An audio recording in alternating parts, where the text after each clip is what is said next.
The siege of Ishiyama Honganji was a long and arduous affair, as from 1570 to 1580, Oda Nobunaga tried tirelessly to bring down what is often regarded as the mightiest temple fortress Japan would ever know. The Ikoiki of Ishiyama, led by Honganji Kenyo, had dug in deep and had become skilled and stubborn defenders, utilizing their ideal fortified position and ranged weaponry to hold the Oda forces at bay indefinitely. But another element that would become so critical in Kenyo's defense of Ishiyama would in time come to be the assistance they would receive from the Mori clan through shipments of supplies by sea. This would prompt the outbreak of two of the most significant sea battles throughout the course of the Sengoku Jidai, as the Oda and Mori navies would come to clash in the battles of Kizugawaguchi. It is here in this video that we will look to cover them, the important leading figures involved, and ultimately how these engagements would go on to impact the course of Japanese history, specifically their role in the evolution of Japanese naval warfare. However, if you want to learn more about pre-modern Japanese warships and naval action, this is the very topic we are covering in this month's Japanese history series that I am working on with channels Samurai and Ninja History and Sengoku Studies. They have already both released fantastic videos covering different aspects of this fascinating subject, both of which I highly recommend that you go check out. You can find links to their videos down below. Out of each of the three great unifiers, it would not be wrong to say that Nobunaga walked the most difficult path. By the 1570s, he was beset by enemies on all sides, as a mighty coalition had risen against him. From the Azai and Asakura to later the mighty Takeda and Mori. Yet through all of them, another network of enemies continued to plague Nobunaga's efforts. These were the radical followers of the Jodo Shinshu faith, the Ikoiki, from separate but like-minded strongholds in such places as Ishiyama, Nagashima, and Kaga. They were a significant thorn in the side of the Oda. Yet by 1576, things had definitely turned in favor of Nobunaga. 3 years prior, the Azai and Asakura had been dealt with, and the Takeda were reeling after their massive defeat at Nagashino just a year prior. It was time for the Oda to once again focus their efforts on Ishiyama and renew the siege. In spring of that year, Nobunaga ordered one of his most prominent generals, the famous Akechi Mitsuhide, to lead an army to close in upon Ishiyama from 3 sides. Yet this new attempt was not intended to simply smash their way through by brute force. Instead, after a series of heated engagements, the Oda forces managed to wind their way around the fortress.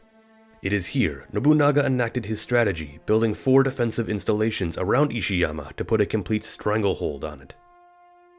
This would also come to be aided by a significant naval blockade near the mouth of the Kizu River in Osaka Bay. It was his hope that he would be able to slowly suffocate the monks inside as their supplies would begin to dwindle. With most members of the anti-Oda coalition having been wiped out in the prior years, things looked grim for the defenders of Ishiyama.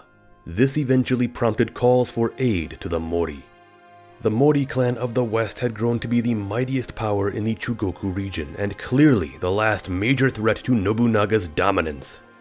Tension between the Oda and Mori had only been rising in recent years, after repeated calls for aid against the Oda had reached Mori Teramoto. Except they had not officially decided to involve themselves just yet. This may also have to do with the recent death of their old patriarch Mori Motonari, who had passed away just 5 years prior. However, now the Mori would finally choose to intervene. With a great war looming between the Mori and Oda factions, Teramoto would make the decision to break the Oda blockade of Ishiyama in order to deliver fresh supplies to the temple fortress in support of their stoic defense. And this is where it is important to discuss samurai naval warfare of the Sengoku period, because the Mori had an ace in their sleeve in terms of their power at sea. Without getting carried away diving in too deep into the subject, naval warfare in Japan had slowly been evolving to meet the needs of modern warfare. Previously, naval warfare had consisted of deck-to-deck melee skirmishes and back-and-forth engagements with bows, yet now the tide was turning to implement the rising trend of firearms and explosives. And for the Mori, they had one of the best fleets at their disposal, this being thanks to the Murakami, specifically the Noshima Murakami. They were originally a minor landholding family from the island of Noshima within the Seto Inland Sea. Yet over the centuries they had become prominent for their seafaring ways, and by the age of the Sengoku Jidai they had amassed one of the largest navies within Japanese waters. However, this also links to another major detail regarding their status. Why would they need such a large navy? Well, piracy. By this point in history, piracy was rampant throughout the waters of East Asia. In fact, some records indicate that China and Korea mostly associated Japan with just piracy, largely because it was such a common and widespread issue. Most of these pirates were known as woko, and although this term is mostly used to just reflect Japanese pirates, it should be noted that many Chinese and Koreans also made up the ranks of the woko. But in terms of just the Murakami, throughout the Sengoku period, they would often find themselves working closely with the major powers in Western Japan, such as the Ochi, Mori, and Otomo. And by the 1550s, the Murakami had come under the control of Murakami Takeyoshi, who would exhibit his prowess as a skilled naval commander. It is here he would develop close relations with the Mori, aiding their campaigns and reaping the many rewards that came his way. Portuguese missionary Luís Frois even noted that Takeyoshi was the greatest pirate in all of Japan, and was terrified of sailing through his waters. Yet this finally brings us up to 1576, when Teramoto would once again call upon the services of the Murakami to break the Oda blockade of Ishiyama.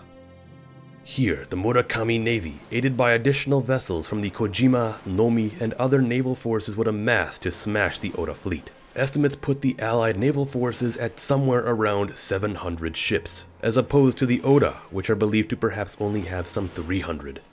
Many family members of the Murakami would be present, yet surprisingly, it does not appear that Takeyoshi was actually there in the late summer of 1576. Regardless of his actual location, his more than capable fleet and its commanders would completely crush the Oda. As vessels began to crash into one another, Ishiyama's forces on land, witnessing the arrival of aid from the sea, set out to engage their Oda besiegers. Ota Gyuichi would describe this engagement, writing from the Oda perspective. The combat at sea emboldened the Confederates on land. They sallied from their stronghold at Ronokishi and the castle of Eta in Kizu, and their light infantry advanced on the seaside fort at Sumiyoshi. Sakuma Ueman counterattacked from Tennoji, hit the Confederates in the flank, and engaged them in man-to-man combat for several hours. At sea, in the meanwhile, the enemy fleet, armed with grenades and similar ordnance, surrounded the friendly ships, flinging one bomb after another. The enemy set Nobunaga's navy on fire and destroyed it.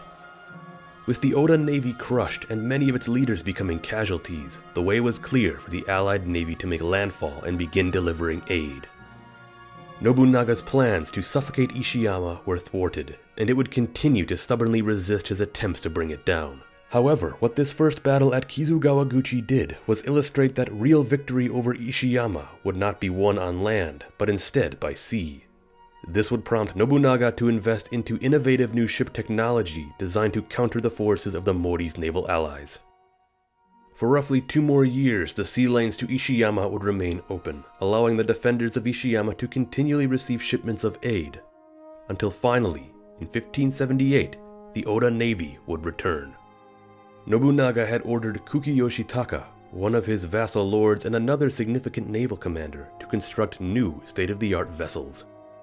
What he would end up producing was 6 massive armored warships, designed to resist the bombs and other flaming projectiles that had decimated the Oda fleet before. Yet, these new ships would also be armed with ozutsu, a form of large Japanese firearm that almost resembled small cannons. You can see these things in action on Gun Samurai's YouTube channel. I highly recommend that you go check them out. They are incredible. Now, it's hard to figure out how many vessels the Oda would return with. The sources that I found only detail the 6 newly constructed ships, with an additional one as well, raising the Oda grand total to just 7 ships. Whether or not additional Oda ships were present does not appear to be fully known or recorded, at least in English. These 6 newly constructed vessels would all be commanded by Kuki Yoshitaka, while an additional vessel was commanded by Takigawa Kazumasu. As they made their approach around Ki province, Saika allies of Ishiyama would take to the sea in attempts to halt the Oda. Yet they were no match, as the mighty ozutsu tore them to shreds and sent them scattering away. Swiftly, Oda forces were able to re-establish their old blockade of Ishiyama and take up defensive positions for the eventual arrival of the Mori navy once more. For the most part, much of the Mori's naval allies were aiding in other places, as the war between the Oda and Mori had officially commenced. Yet, soon enough, the Mori allied navy would re-amass to once again open the way to deliver supplies to Ishiyama. It is said that 600 more ships would arrive to break the blockade once more. This second clash at Kizugawaguchi would too be described by Ota Gyuichi. On the 6th of the 11th month, more than 600 vessels from the western provinces came sailing towards Kizu. When Kuki Uma no Jo put to sea to confront them, they encircled him, and a naval battle ensued in the offing toward the south. At first, it looked as if Kuki would have a hard time stopping the attack, but he drew the enemy vessels close to his 6 great ships which carried many big guns, and then they blasted what appeared to be the admiral. Intimidated, the enemy ships came no closer. The Mori allied navy was now completely ineffective. Not only were they unable to do significant damage with their bombs as in the first battle, they were also now heavily kept at range while Ozutsu fired toward their ships to shreds just like the Saika before. Shot to pieces and in disarray, the Mori allied navy would eventually withdraw. However, it should be noted that this attack against the Oda may have been one made recklessly by commanders who were just simply glory hunting, as records may indicate much of the Murakami were not actually present, as they were indeed aiding in the war effort elsewhere, thus they arrived too late to engage. This leads to speculation that if the rest of the Mori allied navy had waited for the arrival of more ships and prominent commanders, they may have been able to more effectively devise a strategy to bring down the mighty new Oda vessels. Regardless though, the Oda won a great victory at sea, which essentially ushered in their own period of naval dominance using their superior ships. As for Ishiyama, with it becoming increasingly difficult to get fresh supplies into the defenders, the great temple fortress would finally fall just 2 years later, in 1580. The naval battles at Kizugawaguchi illustrate some of the most significant naval clashes throughout the Sengoku period, and although many more massive naval battles were to come in the 1590s during the Imjin War, I wanted to highlight these instead, being that they were purely a Japanese-on-Japanese clash. What it does do, however, is illustrate the changing face of naval warfare in Japan as it adapted. Whereas the initial battle had come to be won through the usage of explosives and flaming projectiles, these would eventually be countered through the construction of much larger armored vessels that were equipped with massive Ozutsu guns. Despite this, though, these naval advancements never quite reached the level of what the Japanese would come to eventually face in the Imjin War, as the Korean turtle ships would completely come to dominate the seas of that conflict, thanks to its armored roof and actual cannons it possessed, not to mention amazing Korean naval commanders. With that said though, I hope you enjoyed this deeper dive into the sea battles of Kizugawaguchi, which I did not really cover at great length within my actual Sengoku Jidai series. In the future, you can expect me to retread on a number of these other significant Sengoku battles and events that I did not give much time in my main series. There is certainly always more to talk about. And remember, if you want to learn more about samurai warships and naval warfare, don't forget to check out the great videos made by Samurai and Ninja History and Sengoku Studies. Links in the description.